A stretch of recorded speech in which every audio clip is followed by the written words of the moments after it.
আল্লাহ রাব্বুল আলামিন সুন্দর করে বলছেন, ওয়ালা তুসাইর খাদ্দাকা লিন্নাসি ওয়ালা তামশি ফিল আরদি মারহান ইন্নাল্লাহা লা ইউহিব্বু কুল্লা মুখতালিন ফখুর واقصد في مشيك واغضض من صوتك إن أنكر الأصوات لصوت الحمير জোরে বলুন আল্লাহু আকবার।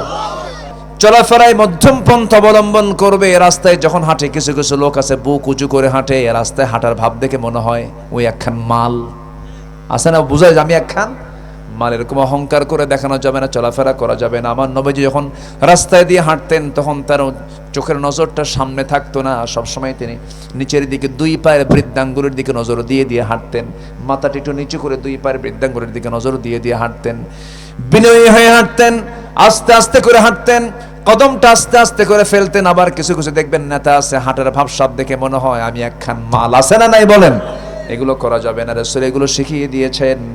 সর্বশেষ যেটা, সেটা হলো কণ্ঠস্বরকে নিচু করা, যেটা আমি শুরু করেছিলাম। আওয়াজকে আমরা ক্ষীণ করব, ছোট্ট করব। সন্তান তার বাবার সামনে যখন কথা বলবে, বড় আওয়াজ না ছোট আওয়াজ? আস্তে কয়। কিন্তু আজকের সমাজে আজকে সন্তানের আওয়াজ বড় হয় না বাবার আওয়াজ বড় হয়? হ্যাঁ বলেন বলেন বলেন, বেটার আওয়াজ বড় হয় না বাপের আওয়াজ বড় হয়?